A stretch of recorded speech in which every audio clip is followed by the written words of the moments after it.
입으셨습니다. 찬양은 얼마나 잘하시는지 제가 자꾸 눈물이 날라 그랬어요. 여러분, 이 교회 제가 10년 만에 왔습니다. 2010년도에 그 여전도의 주일 예배 와서 설교하고 10년의 시간이 금방 지나간 것처럼 느껴집니다. 그동안에 여러분은 교회 리모델링 큰 공사를 또 하셨고, 새로 위임 목사님을 맞이하셔서 또 새로운 영적인 도약과 부흥을 위해서 애쓰고 계신 줄 믿습니다. 오늘 이 귀한 예배에 초청해 주셔서 하나님의 은혜와 말씀을 나누게 돼서 정말 감사합니다. 저는 여전도의 전국연합회에서 17년간 사역을 하고 또 8년간의 총무 임기를 마치고 지금은 개척교회의 목사가 되었습니다. 저희 교회는 이수역 근처에 있는 아주 작은 교회인데요. 이제 예배드린 지 3개월 반이 되었습니다. 아주 시작하는 교회인데 이 어려운 때에 교회를 개척하도록 하나님의 부르심이 있어서 어려운 줄 알지만 제가 부르심에 순종하느라고 교회를 시작을 했습니다. 여러분이 함께 기도해 주시면 감사하겠습니다. 이 시간에는 하나님의 나라와 사명이라는 제목으로 말씀을 나누겠습니다. 예수님께서 오셔서 공생애를 시작하시면서 제일 먼저 선포하신 말씀은 바로 하나님 나라입니다. 회개하라, 하나님 나라가 가까이 왔다. 회개하라, 천국이 가까이 왔다. 어떤 복음서에는 천국이라고 되어 있고 어떤 복음서에는 하나님 나라라고 표현이 되어 있는데 결국 천국입니다. 하나님 나라입니다. 근데 이것이 너무나 중요했기 때문에 예수님께서 듣는 청중들에게 설명을 하실 때 하나님 나라에 대해서 잘 알게 해주시려고 굉장히 많은 비유의 말씀을 들으셨습니다. 오늘 함께 읽은 이 마태복음 13장 31절과 32절의 말씀은 바로 겨자씨를 비유해서 천국을 소개해 주셨습니다. 여러분, 농사 짓는 사람의 마음은 어떨까요? 가능하면 수확을 많이 거두고 싶겠지요. 그래서 그 사람들이 씨를 뿌리기 전에 밭을 준비하는 마음은 어떤 거냐면 정말 열매가 많이 결실이 맺히면 좋겠다 하는 마음으로 밭을 준비합니다. 그래서 겨울 내내 꽁꽁 얼어붙었던 땅을 갈아엎고 거기에 비료를 주어서 땅을 노골노골하게 영양가가 많은 땅으로 만들고 또 씨앗이 잘 튀어야 되니까 돌을 다 골라내고 많은 수고를 하게 됩니다. 비가 적게 오면 적게 와서, 비가 많이 오면 많이 와서 그렇게 염려를 하며 땅을 준비를 하지요. 그래서 오늘 말씀에는 천국은 마치 사람이 자기 밭에 갖다 심은, 이렇게 되어 있습니다. 자기 밭을 어떻게 준비한다고요? 잘 준비한다고요. 그런데 거기에 뿌려지는 씨는 어떤 씨냐면 오늘은 겨자씨입니다. 여러분, 혹시 겨자씨를 보셨습니까? 네. 성지순례 다녀오신 분들은 겨자가 실제로 자라는, 나무처럼 자라는 모습을 보실 수도 있고 씨도 보셨을 겁니다. 그런데 겨자씨를 실제로 보지 못하신 분들은 손에 볼펜을 들으시고 주보에 콕 하고 한번 찍으시면 됩니다. 겨자씨가 그렇게 생겼습니다. 정말 작습니다. 그래서 예수님께서 뭐라 그러셨냐면 이는 모든 씨보다 작은 것이로되 그랬어요. 예수님도 이 겨자씨가 세상에서 제일 작은 씨앗인 줄 아셨습니다. 그런데 자란 후에는 어떻게 될까요? 말씀하셨습니다. 자란 후에는 풀보다 커서 나무가 되매 공중의 새들이 와서 그 가지에 깃들이느니라. 세상에 가장 작은 씨, 이 겨자. 그런데 이 겨자는요, 한 1년이나 2년 정도, 그래서 1년생 사는 것도 있고 2년생 사는 그런 풀이라고 합니다. 씨가 굉장히 향기로워서 양념으로 쓰이기도 하고 약재로 쓰이기도 하고, 이파리와 줄기는 식용으로 먹는 데 쓰이는, 어느 정도 자라냐면 보통 1m 정도 자란다고 합니다. 한 이 정도, 허리 정도 자라겠죠. 그런데 예수님 사시던 팔레스틴에서는 이 겨자씨가 생장력이 얼마나 좋았는지 3m 정도 자랐다고 합니다. 우리 키를 훨씬 웃도는 높이입니다. 그래서 이것을 정원수로 심는 사람들도 있었다고 합니다. 근데 예수님이 생각하시는 하나님 나라는 어떠냐면 시작할 때는 겨자씨처럼 작은데 그것이 자라기만 하면 3m 정도 커서 공중에 새들이 깃들이는 그런 모양으로 예수님이 제자들에게 그리고 듣는 사람들에게 하나님 나라를 소개하셨다는 것입니다. 저는 이 말씀을 읽으면 한국 교회가 생각이 납니다. 한국교회가 지금은 많은 이야기들을 듣고 있지만 그래도 한국교회는 훌륭한 교회입니다. 그런데 이 한국교회가 처음에 시작할 때는 어땠을까요? 정말로 작은 겨자씨처럼 시작되었다는 것입니다. 외국에서 선교사가 올 때 이 조선이라고 하는 나라는 동쪽의 제일 끝에 있는 나라였습니다. 그래서 극동에 있다. 동쪽의 끝에 있다. 근데 여러분 세계 지도를 보면 아시겠지만 대한민국이 어디 있나 정말로 열심히 찾아야지만 보일 정도로 우리는 작은 나라입니다. 그런데 외국 선교사들이 어떻게 알고 그 동쪽의 끝에 있는 이 나라에 복음을 전하겠다고 찾아왔을까요? 그 선교사님들의 이야기를 들으면 눈물이 납니다. 오늘 몇 분의 선교사님을 간단하게 소개할 텐데요. 먼저 맥켄지라고 하는 선교사님은 캐나다 출신 선교사님입니다. 1894년도에 황해도 소래 땅에 들어와서 전도를 하셨는데 처음에 그 파송받아서 나오실 때 여비가 없어서 친구들의 도움을 받아서 나오셨다고 합니다. 평신도 선교사로 도착을 했는데 이분은 조선 사람들과 똑같이 이렇게 남루한 옷을 입고 우리가 먹는 보리밥에 나물 반찬을 먹으면서 굉장히 고생을 많이 하셨던 것 같습니다. 선교의 열매가 많이 있었을까요? 그렇진 않아 보입니다. 이분이 한국에 오신 지 560일 만에 돌아가셨는데요. 너무 걸어서 햇빛을 너무 많이 쬐고 그리고 먹은 게 없어서 영양실조에 걸려서 돌아가셨습니다. 그런데 이분은 뭐라고 이야기하셨냐면 심판의 날 공중에서 큰 나팔 소리가 들릴 때까지 내 뼈가 그곳에 묻혀 있게 하소서. 못 먹어서 영양실조로 죽으면서도 선교사님 마음의 소원은 주님 다시 오실 때 나팔 소리 들릴 때까지 내 뼈가 이곳에 묻혀 있게 하옵소서 기도했다는 것입니다. 이 맥켄지 선교사님이 돌아가신 다음에 그 약혼녀가 한국을 찾아옵니다. 루이시 맥컬리라고 하는 선교사인데 그분이 한국에서 여성들을 주로 가르치고 교육 사업에 헌신하시던 분입니다.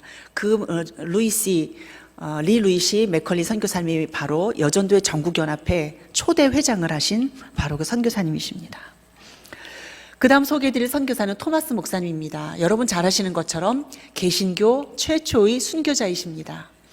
이분이 20대 초반에 선교사가 되어서 중국 상해에서 선교 활동을 하실 때 임신한 아내를 집에 두고 인근 지역에 나가서 선교하고 와보니까 당시 임신 중이었던 아내가 혼자 피를 쏟고 유산을 하고 죽어 있는 것을 보게 되었습니다.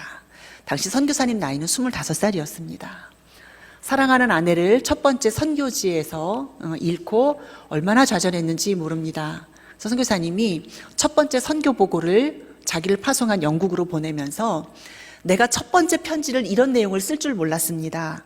사랑하는 아내 캐롤라인이 세상을 떠났습니다. 이렇게 보고를 하셨다는 겁니다. 얼마나 마음이 아프셨을까요? 그때 선교사님이 들은 소식은 뭐냐면 이 인근에 있는 조선이라고 하는 나라는 천주교 신자인 것 때문에 참수를 당한다라는 이야기를 듣고 나는 저 나라에 가서 복음을 전해야지. 그리고 한국에 오셨다는 것입니다. 그때가 1866년도였는데요. 두 번째 도착하시던 그때 선교사님이 타고 오신 배가 불에 타는 사건이 생깁니다. 그것이 우리나라 역사 교과서에 나오는 일입니다. 1866년 제너럴 셔먼호라고 하는 미국 배가 불에 탔다. 그래서 배에 탔던 사람들이 다 육지로 나올 때 선교사님이 조선 사람들에게 나눠주려고 번역해온 성경책을 나눠주고 그 자리에서 칼에 찔려서 돌아가십니다. 선교사님 나이 26살입니다. 여러분 이 선교의 모습이 어떻게 느껴지십니까? 마치 겨자씨 한 알처럼 지극히 작은 모습이지요. 그 다음 선교사님 존 로스 선교사님입니다. 이분은 스코틀랜드 출신으로 중국 산동 반도에서 선교를 하셨는데요. 이 선교사님 사모님이 출산을 앞두고 영하 25도 너무 추운 날씨에 너무 오랫동안 여행을 하느라고 고생을 해서 아들을 낳자마자 곧바로 돌아가셨다고 합니다. 아내를 잃고 상심해 있던 그때에 한 조선에서 온 청년들을 만나게 됐고 그들과 함께 성경책을 번역을 하십니다. 그래서 존 로스 선교사님 그러면 우리나라 최초의 성경과 관련이 있어 굉장히 중요한 분이고요. 이분이 우리나라 최초의 교회인 소래교회를 창립하시는 데 굉장히 밀접한 연관이 있습니다. 앞에 말씀드린 토마스 선교사님도 그렇고 존 로스 선교사님도 사랑하는 아내를 잃고 또 이 마음을, 선교의 이상한 마음을 복음을 전하기 위해 우리나라로 향하게 되는 걸 볼 수 있습니다. 그 다음 독일 출신인 귀슬라프 선교사님이 있는데요. 이분은 토마스 선교사님이 조선에 오기 30년 전에 먼저 한국의 서해안 지역에 오십니다. 이분이 성경책 나눠주고 주기도문 나눠주고 전도지 나눠줬는데 선교의 열매가 없었습니다. 근데 선교사님 뭐라고 말씀하셨냐면, 조선에 파종된 하나님의 진리는 뿌리를 내리지 못하고 없어질 것인가?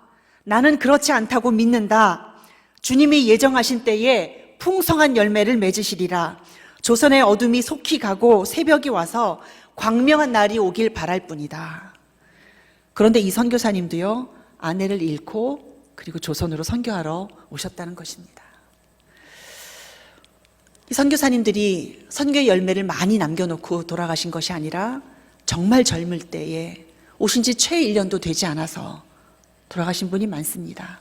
어떤 분은 빈혈로, 어떤 분은 영양실조로, 어떤 분은 급성맹장으로, 그렇게 어이없는, 지금 같으면 병원 한번 가서 영양제 주사 한번 맞으면 나을 그런 병으로 돌아가시면서도 그분들의 마음의 소원은 무엇이었냐면 조선에 복음이 씨앗이 떨어져 부흥되길 원하셨다는 것입니다. 그 루비 라헬 캔드릭이라고 하는 선교사님이 있는데요. 미국 남부 텍사스주 출신인데 선교가 너무 오고 싶어서 21살 때 서원을 하셨답니다. 그런데 너무 어려서 아직 가면 안 된다고.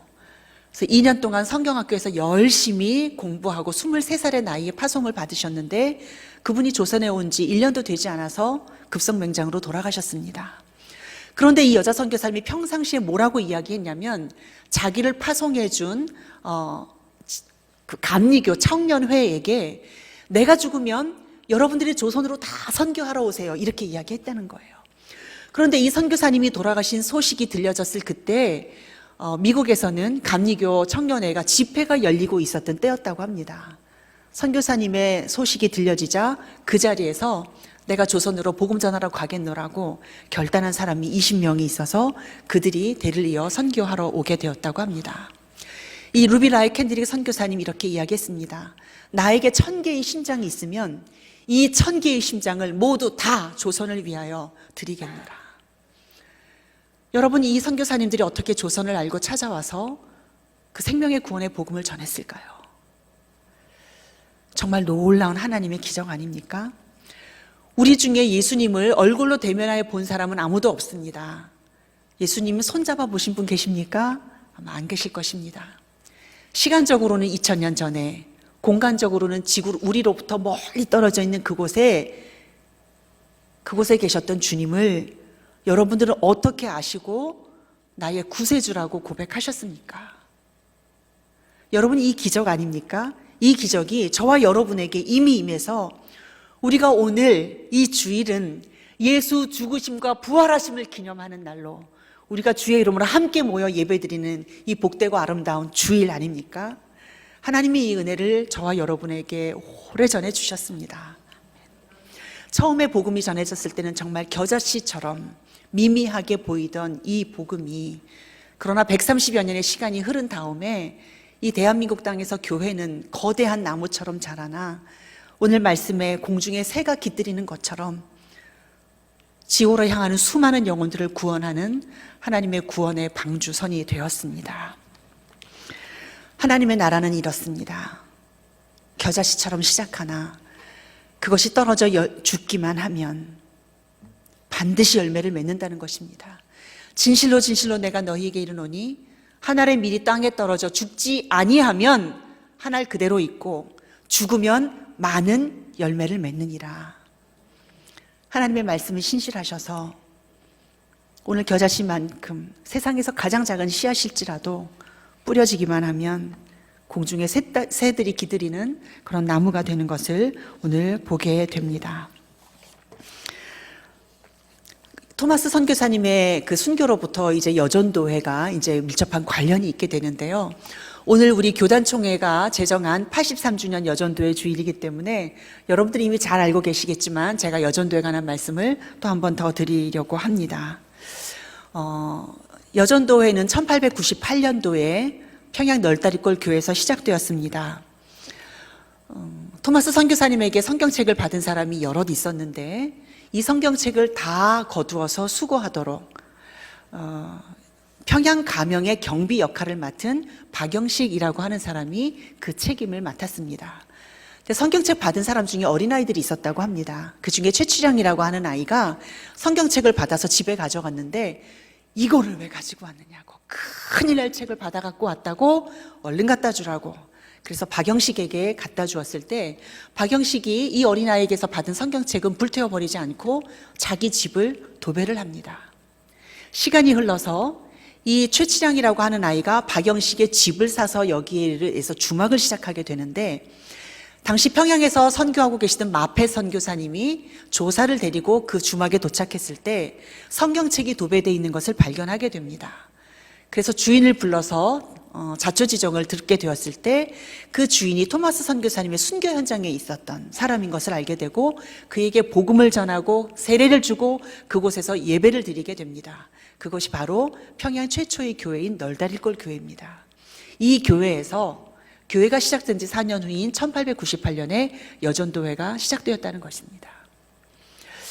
여전도회가 모인 이유가 무엇일까요? 그 어려운 시절에 그들은 오직 복음을 위해서 모였습니다. 평양 시내는 선교사가 들어왔기 때문에 복음을 들었지만 더 깊숙이 더 어려운 지역으로 가게 되면 선교사들의 신변의 안전 때문에 지역으로는 가지 못하도록, 산간벽조 지방에는 가지 못하도록, 그 선교사가 아직 안 간 그곳에는 우리가 전도자를 파송해야 된다. 그래서 여전도회가 전도자를 파송하려고 매주 모여서 기도하고 헌금했다는 것입니다. 그것이 여전도회의 시작입니다. 여전도회는 처음 시작할 때부터 지금까지 선교하는 단체입니다. 복음 전하는 단체입니다. 그런데 그 어려운 때에 여전도회가 왜 복음 전하는 일에 그렇게 열심히 였을까요? 아마 모르긴 몰라도 초창기에 선교사님들이 남자분들이 대부분이었기 때문에 남자분들이 훨씬 더 복음을 빨리 들으셨을 것입니다. 선교사님 중에 한국에 이 남존여비 가부장 문화인 것을 보고 자기 고국에 편지를 보내서 한국은 여성들이 바뀌어야 되니 여자 선교사님을 많이 파송해 주십시오 하는 요청을 드렸다고 합니다. 그래서 의술이나 교육을 통해서 한국에 나온 여자 선교사님들이 그 이후에 많아지셨다고 합니다. 여성들이 복음을 듣고 왜 더 감동하고 더 많이 헌신하게 되었을까? 그 당시 사회 상황을 보게 되면 알 수 있습니다. 여자들은 태어나면 이름을 지어주지 않았고 글을 가르치지 않았습니다. 그저 집에서 시키는 일 하다가 시집 잘 가면 된다. 여자 팔자는 뒤용박 팔자다. 그렇게 500년 동안을 살았다는 거예요. 숭실대학교를 창설하신 그 윌리엄 베어드 선교사님의 부인되는 애니 베어드 선교사님이 따라 예수 따라가네라는 책을 쓰셨는데요. 그 책은 그 당시에 선교사님 부부가 만난 한국 사람들 이야기입니다. 보배라고 하는 여자의 이야기가 쓰여져 있는데요. 12살 먹었을 때 자기보다 나이 어린 신랑에게 팔려갑니다. 그래서 시집에서 사랑을 많이 받았을까요? 일꾼 하나 들어왔으니 집안에 온갖 굳은 일을 하며 사는데 자기보다 나이 어린 남편이 죽습니다. 시어른들이 뭐라 그러셨을까요? 우리 어른들이 옛날에 하시던 아주 숭한 소리 있어요. 그죠? 남편 잡아먹은. 그래서 시아버지가 이 며느리를 나이 많은 사람한테 팔아버립니다. 그래서 태어난 지 얼마 안 된 아이를 등에 업고 그 나이 많은 남자에게 시집을 가려고 가게 되는데 가다가 보니까 등에 업혀있던 아이가, 아프던 아이가 점점 무거워지는 거예요. 등 뒤에서 아이가 죽었습니다. 그리고 시집을 가는 거예요. 거기에 가서 사랑받고 살았을까요? 얼마나 남편이 많이 때렸던지 그 옆집 남자가 뭐라고 말렸냐면 자네 좀 그만 때리게, 그렇게 때리다가 죽으면 내일 아침 밥상은 누가 차려주나, 이렇게 말려서 살아났다는 거예요. 그런데 그 보배라는 여인이 선교사를 만납니다. 하나님이 얼마나 사랑하시는지, 자기 독생자를 내어주셨다는 그 복음을 듣고 이 여인은 남편의 핍박을 견디는 믿음이 생겨납니다. 어디 갔다 오느냐고. 그런데 주님이 주신 그 기쁨, 그 복음의 능력, 그 하나님 나라, 그것은 그 어느 것도 빼앗을 수 없었습니다. 이 여인이 믿음으로 잘 견디고 결국은 남편이 그 아내 앞에 무릎을 꿇고 사죄하면서 나도 예수 믿겠노라고 한 그 이야기, 그 이야기를 애니 베어드 선교사가 소설로 써냈습니다. 여러분, 그 당시에 우리 사회상이 그랬다는 것입니다. 아들 낳지 못해서 쫓겨나고 한이 맺혀 있었던 그 여인들의 삶에 독생자가 나를 살리려고 대신 죽었다고 하는 이 복음은 여인들의 마음에 불을 붙였습니다. 여러 아들이 있는 중에 하나들이 아니라 딱 하나 있는 그 아들을 나를 살리려고 십자가에 대신 내어주셨다고 하는 이 복음은 여성들에게 반드시 전해야만 하는 것이었습니다. 그래서 여성들이 복음 전해야 된다. 우리가 전도자를 파송해야 된다. 그래서 매주 모여서 기도하고 헌금했다고 합니다. 그것이 여전도의 시작입니다. 오늘 우리는 한 달에 한 번 모여서 원례회를 합니다. 여러분 예배 드리고 그리고 회무도 처리하시지요? 그때 드리는 그 예배, 하나님 나라를 위해서 우리를 구원해 주신 그 하나님 은혜에 감사해서 드리는 예배이고요. 특별히 선교사를 위해서 기도하는 줄 믿습니다. 선교사를 후원하기 위해서, 복음 선교를 위해서 우리가 한 달에 한 번 원례에 모일 때마다 헌금을 드립니다. 여러분 드리시는 그 귀한 헌금이 우리 눈에 보이지 않지만 하나님 나라를 위하여 쓰이는 줄 믿습니다. 비록 겨자씨처럼 적은 것일지라도 이것이 심겨지기만 하면 반드시 크게 자라나 공중에 새가 깃들이는 나무처럼 하나님 나라가 될 줄로 믿습니다. 저는 여전도의 전국연합회에 있으면서 정말로 위대한 우리 여전도 회원들을 많이 만났습니다. 그들이 가진 것이 많지 않았지만 그러나 복음을 전해야 됐기 때문에 연합해서 한 그 헌신이 얼마나 놀라운지 모릅니다. 2011년도 가을에 경북 안동에 있는 목사님 한 분이 찾아오셨습니다. 그분은 군선교 교역자였는데요.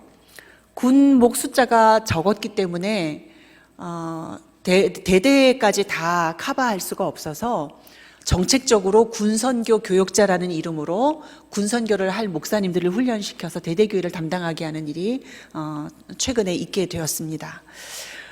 이분은 이제 민간인이면서 군대 교회 들어가서 이제 목회를 하시는 분이셨는데 안동이 이렇게 지역이 시가 확장이 되면서 그 시내에 있던 교회가 부대가 옮겨가면서 그 안에 있던 교회를 다시 건축을 해야 되는데 자기들이 아무리 헌금을 모아도 1억밖에 못 모았다는 거예요.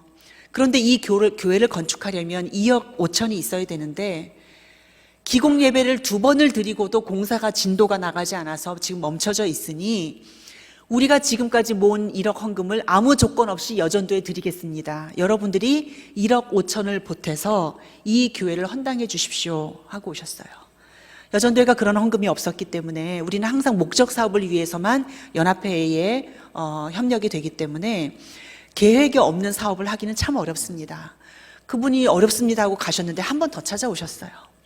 그래서 2012년 1월 달에 있었던 회장협의회에서 이 안건을 의논을 하게 되었는데 안동이 속해 있는 대구 경북 지역의 10개 연합회의 회장님들이 먼저 모여서 회의를 하시더니 우리 10개 연합회가 힘을 다해서 5천만 원을 만들 테니 전국에 있는 다른 연합회가 좀 도와주십시오. 거들어 주십시오.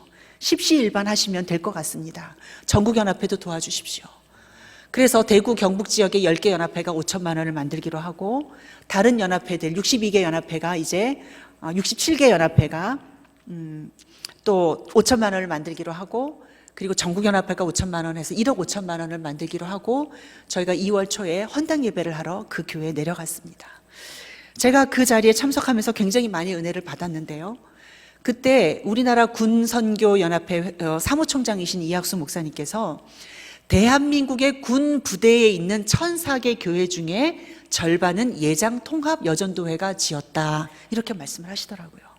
저는 우리가 그렇게 교회 건축을 많이 한 줄 몰랐습니다. 여전도회가 군선교를 언제 시작했냐면 1961년도에 군 부대에 덧버선을 떠서 보내는 것으로 군선교를 시작을 했습니다. 저는 1991년도에 우리 남한의 최전방에 있는 화천과 철원 사이에서 남편이 군목이었기 때문에 2년간 살았고, 그 다음에 경기도 금천 지역에서 군목 3호로 2년간 사는 경험이 있습니다. 군 부대가 얼마나 추운지 한겨울이 되면 제가 일주일에 딱 한 번 대문 밖을 나옵니다. 주일날 아침에 예배 드리러 가는 날만 대문을 밖을 나오고, 그 추운 그 영하 16도, 평균 영하 16도, 추우면 영하 20도 내려가는 그 지역에서 제가 두 아들을 낳고 살아봤기 때문에 군 부대가 얼마나 추운지 압니다. 아마 지금 여기 연세 있으신 분들은 군 생활 경험이 나실 겁니다.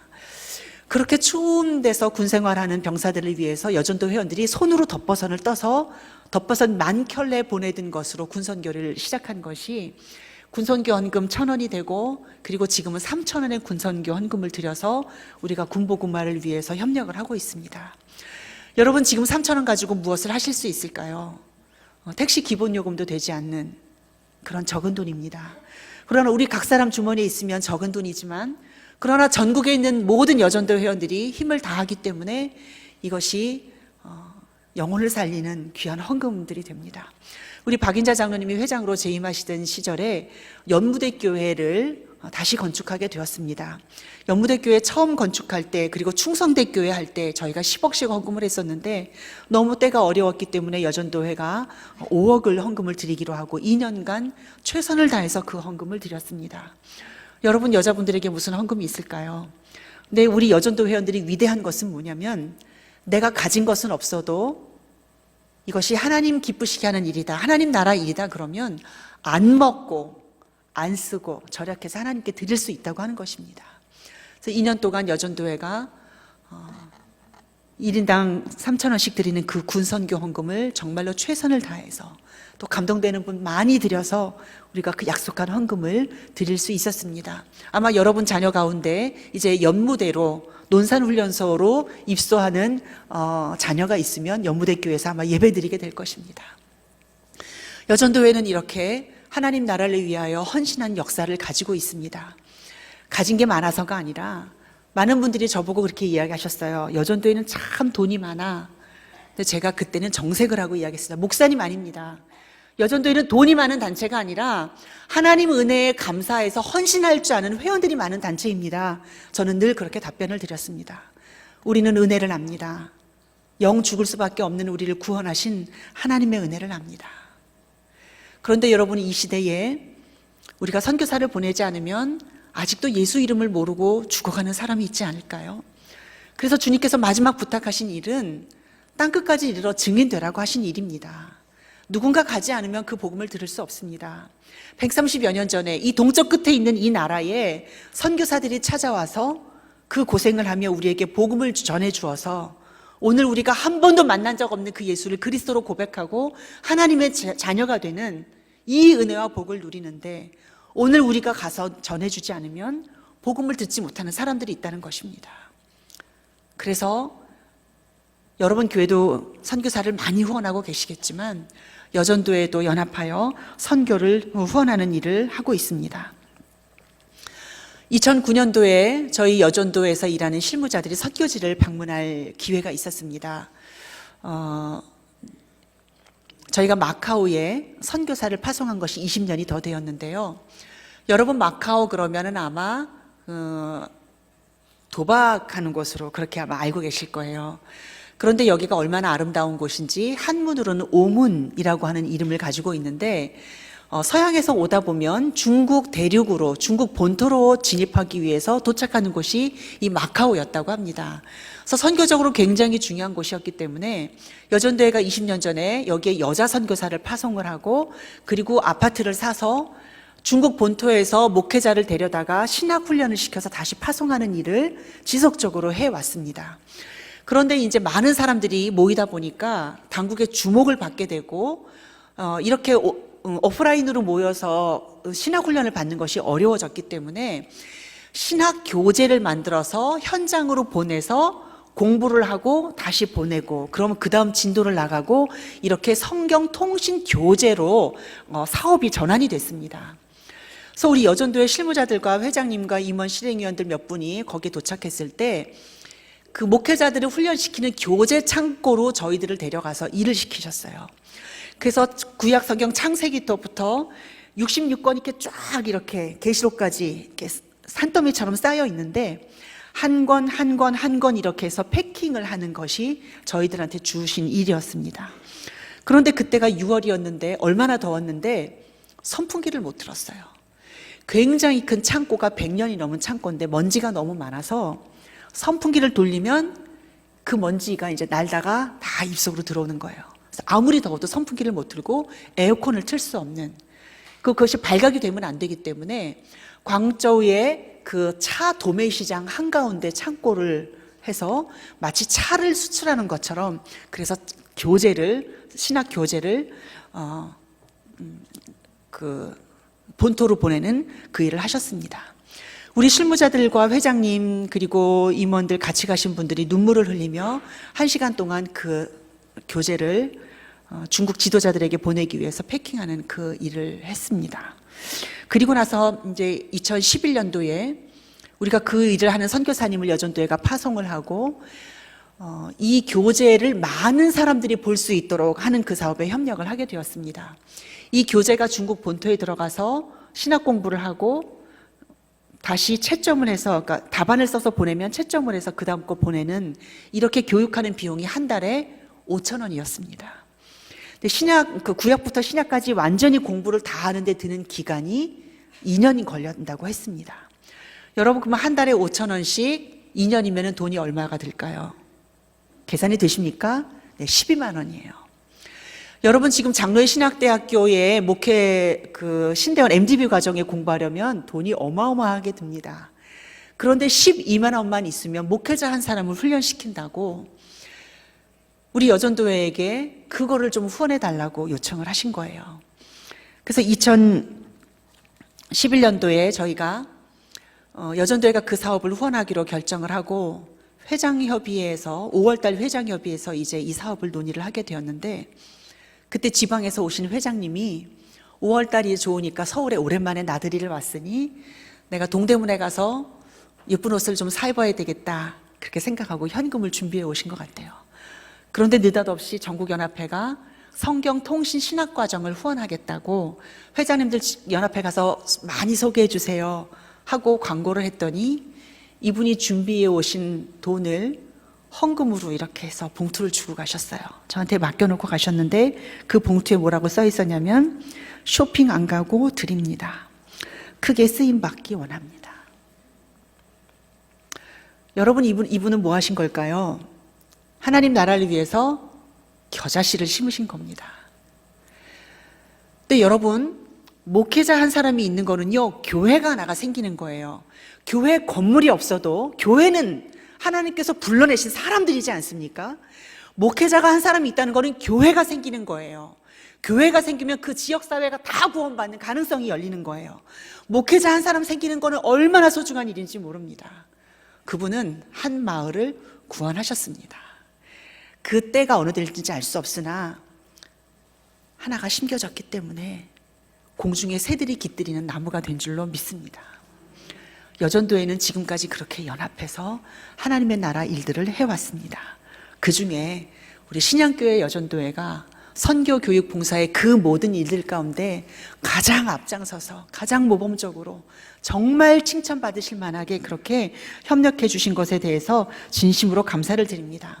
저는 실무자로 오래 있었기 때문에 이런 이야기들을 너무나 많이 여러분에게 전해드릴 수 있습니다. 얼마나 우리 여전도 회원들이 위대하신지. 여전도회는 조직이 오래돼서 돈이 많아서 위대한 단체가 아니라 정말로 헌신하는 회원들이 있기 때문에 아름다운 단체고 귀한 단체입니다. 여러분, 이 시대에 우리가 이 여전도회 그리고 하나님의 교회를 위해서 더 많이 기도하시고 더 많이 섬기셔야 될 줄로 압니다. 신양교회가 1964년에 교회 설립한 이후에 교회 건축을 여러 번 하셨을 것 같고요. 또 얼마나 많은 어려움들이 있었을까요?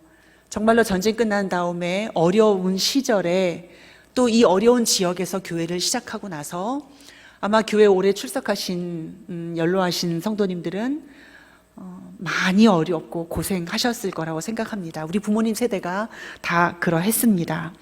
목사님 전도하실 때 우리 선배들이 같이 뛰셨고, 목사님이 교회 위에서 금식하시면 그 옆에서 같이 금식하셨고, 목사님 철회하시면 뒷자리에서 같이 철회하시던 그런 선배님들이 계셨기 때문에 오늘 이 신양교회가 이렇게 아름다운 교회 된 줄로 믿습니다.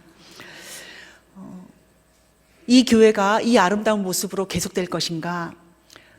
교회의 미래를 연구하는 그 교수님들은 이제 10년, 20년 후면 한국 교회가 절반으로 줄어든다라고 이야기를 합니다. 여러분 가운데 진짜 그럴까라고 생각하는 분들이 계실 텐데요. 아마 여러분 교회를 한번 생각해 보시면 좋겠습니다. 가장 교회 많이 나와서 헌신하시고 수고하시는 분대 연령층이 어느 대인가요? 30대, 40대, 50대, 60대, 70대, 80대. 여러분 신양교회의 주력 연령층은 어디입니까? 네, 여러분들은 아시죠? 저는 10년 만에 왔으니까 잘 몰라도 여러분들은 우리 교회 제일 인원이 많은 데가 어딘가 아실 것입니다. 20년 후에 그분들이 건강하게 살아 계실까요? 그러시면 정말 감사하지만 우리가 시간이 흘수록 몸이 노쇠해지기 때문에 20년 후에 이 자리에 앉아 이렇게 예배드릴 가능성이 그렇게 많아 보이진 않습니다. 그러면 20년 후에 지금 40대, 50대 여전도 회원들이 60대, 70대가 되어서 이 교회를 든든히 바치고 있어야 되는데 지금 40대, 50대 연령이 어떠신가요? 자, 그게 첫 번째고요. 두 번째는 지금 교회에서 헌금을 제일 많이 드리는 연령층이 어느 연령층인가 하는 것입니다. 이건 제 얘기가 아니고 미래학자들 이야기입니다. 40대, 50대 분들은 헌금을 실제로 많이 못 하신대요. 자녀들 양육하는 것이 제일 큰 문제고요. 그리고 대한민국 서울에 살면서 주택 문제가 너무나 큰 문제이기 때문에 실제로 헌금을 제일 많이 드리는 연령층은 오히려 60대, 70대 분들이 평생 하나님께 드리던 그 훈련대로 하나님께 많이 드린다고 하시더라고요. 그럼 그분들이 20년 후에 세상을 떠나신 다음에 지금 40대, 50대 분들이 60대, 70대가 되면 헌금을 많이 드릴 수 있을 것인가? 한국 사회 구조가 구조적으로 그거는 어렵다고 하는 것입니다. 그러면 20년 후에 신양교회는 지금 오후 3시 반 예배 이렇게 가득 앉아서 예배 드리시는데 이 모양을 유지할 수 있을 것인가? 저는 여러분 교회가 그렇게 되기를 정말 진심으로 축복합니다. 그런데 이 한국 사회가 지금 기독교 분위기가 그렇지 않다고 하는 것입니다. 그러면 이 문제를 어떻게 해야 될 것인가? 그러면 여러분은 지금 젊은 세대를 힘을 다해서 양육을 하셔야 됩니다. 40대, 50대가 교회에 많이 들어와서 그분들이 믿음으로 성장하고 교회의 기둥 같은 일꾼이 되도록 여러분이 다음 세대에 관심을 가지셔야 됩니다. 그 세대가 또 왜 중요하냐면 자녀 세대가 함께 교회에 나올 것이기 때문에 그렇습니다. 젊은 세대가 떠나면 자녀 세대가 교회에 안 나옵니다. 지금 이러한 때에 여러분 교회는 성장하고 계셔서 얼마나 반갑고 감사한지 모릅니다. 여러분이 정말 대한민국의 소문난 좋은 교회에 출석하고 계시는 것입니다. 교회가 점점 어려워지는 이때에 여전도 회원들이 어떻게 할 것인가? 이전보다 더 하나님 사랑하고, 이전보다 더 기도하고, 이전보다 더 말씀 붙잡고 믿음의 용사가 되어야 이 어려운 때를 이길 수 있겠다. 복음 전하는 일은 우리가 죽을 때까지 해야 되는데 혼자서는 감당하기 어려우니 여전조회가 이전보다 더 사랑하며 연합하여 기도하면서 선교사를 위하여 우리가 동역해야 되겠다. 여러분 선교사님들은 현지에 나가 계시고 우리는 이곳에서 기도와 물질로 동역하는 것입니다. 제가 여전도에 사역을 마친 다음에 잠깐 동안 단기 선교를 다녀왔는데요. 중앙아시아에 있는 스탄 국가 중에 하나였습니다. 거기에 파송된 선교사님은요, 얼마나 불안 가운데 계신지 모릅니다. 아무 잘못도 안 했는데 경찰이 저기 서 있는 게 보이면 그냥 바짝 긴장을 하세요. 거기는 외국인이 탄 차는 번호판 색깔이 다르더라고요. 그래서 번호판 다른 차가 오면 외국인 차구나 아무 이유 없이도 세울 수 있습니다. 그래서 이거 있습니까? 이거 있습니까? 트집 잡으면 그 다음에는 돈을 많이 내야 이제 풀려날 수가 있습니다. 이것이 법으로 가면 차를 쓰지 못하기 때문에 그러면 선교하는데 지장이 있잖아요. 그러니까 어떻게 하든지 간에 걸리지 않아야 되고 경찰만 보면 긴장을 하고 정말로 어려운 가운데서 외로움 가운데서 고국에서 성도들이 한국의 성도들이 기도하지 않으면 견딜 수 없는 그런 어려움 가운데서 하루하루 사시는 것을 보게 되었습니다.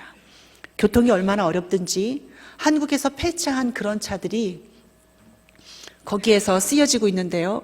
제가 매일마다 선교사님하고 같이 기도하러 기도센터를 가면서 거기에 있는 차 중간에 한번 바꿔 타는데, 터미널에서 바꿔 타는데 그 차에 자동문이라고 써 있더라고요.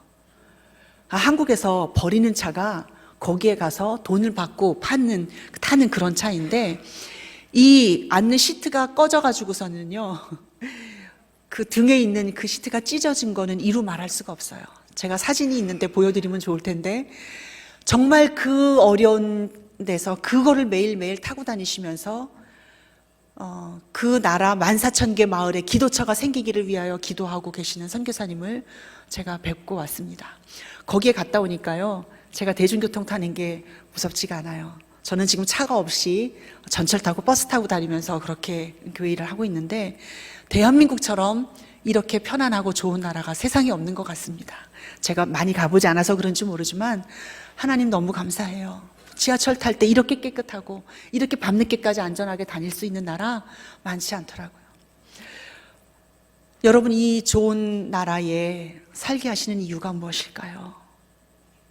우리에게 사명이 있기 때문이죠. 하나님이 오늘 우리에게 주셔서 누리게 하신 이 모든 것은 다 아버지께로부터 온 것입니다. 우리가 태어날 때 가지고 나온 것 단 한 가지도 없습니다. 하나님이 오늘 밤에 우리를 부르시면 우리가 갖고 있는 것 다 놓고 가야 됩니다. 하나님은 반드시 물으실 것입니다. 몇 평 집에 살다 왔니? 얼마나 좋은 차 탔니? 맛있는 거 자주 먹었니? 하나님 우리에게 그렇게 묻지 않으시고, 우리에게 주신 건강과 시간과 재능과 은사와 물질을 무엇을 위해서 썼는지 물으실 것입니다. 비록 적은 것이라도, 겨자씨만 할지라도 이것이 심겨지기만 하면 하나님 나라를 이루는 줄 알기에 오늘도 우리는 그 거룩한 하나님 나라를 위하여 심는 줄 믿습니다. 땅에 떨어져 죽지 아니하면 하늘 그대로 있지만 죽으면 많은 열매를 맺는 그 비밀을 알고 있기에 오늘도 우리 여전도회는 하나님 나라를 위하여 달려갑니다. 그동안 우리 여전도회가 연합하여 정말로 많이 수고하셨습니다. 교회를 위하여 가장 낮은 자리에서 수고하고 애쓰신 줄 믿습니다. 지금보다 더 많이 사랑하시고 더 많이 헌신하셔서 아름다운 신양교회, 그리고 우리 여전도회 이루어 주시기를 부탁을 드립니다. 하나님 나라, 그 거룩한 나라를 위하여 오늘 우리 모두에게 복음 전하는 사명을 주셨습니다. 기도하겠습니다. 눈물을 흘리며 씨를 뿌리는 자는 기쁨으로 거두리로다. 울며 씨를 뿌리러 나가는 자는 반드시 기쁨으로 그 곡식단을 가지고 돌아오리로다. 하나님, 이 선교는 하나님께서 먼저 하셨습니다. 하나님께서 죄인인 우리를 구원하시려고 독생자를 이 땅에 먼저 사람의 몸을 입고 보내심으로 십자가에 달려 죽으신 그 예수를 우리가 구세주로 고백하고 하나님의 자녀가 되었습니다. 하나님, 우리는 대한민국 땅에 발붙이고 살지만 우리 소속은 하나님 나라인 줄 믿습니다.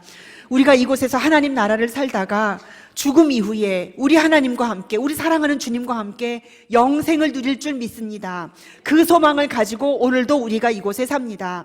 무엇을 먹을까, 무엇을 마실까, 몸을 위하여 무엇을 입을까 염려하지 말고 오직 하나님 나라와 의를 위하여 기도하고 수고하고 애쓰는 저희들 되게 도와주옵소서. 오늘 83주년 여전도의 주일을 맞아 하나님, 우리 귀한 여전도 회원들이 주님 앞에 헌신을 다짐합니다. 구원해 주신 은혜가 너무 감사해서 우리에게 있는 거 다 드려도 아깝지 않고 만입이 있어도 다 감사할 수 없는 그 사랑, 그 은혜 찬양하고 높여드립니다. 하나님, 구원의 감격을 늘 새롭게 하여 주시고 아버지 부를 때마다 눈물 나는 은혜와 십자가를 생각할 때마다 그 능력과 그 권세를 덧입는 은총을 우리에게 주셔서 하나님, 이 땅에서 담대하게 살 수 있도록 도와주시옵소서. 우리 신약교회로 말미암아 지역사회가 행복하게 하시고 죽어가는 영혼들이 주 앞으로 돌아오게 하옵소서. 그 생명의 역사를 우리를 통해, 우리 신약교회를 통해, 우리 여전도회를 통해 이루어주실 줄을 믿습니다. 감사합니다. 귀하고 복되신 예수님 거룩하신 이름으로 기도합니다. 아멘.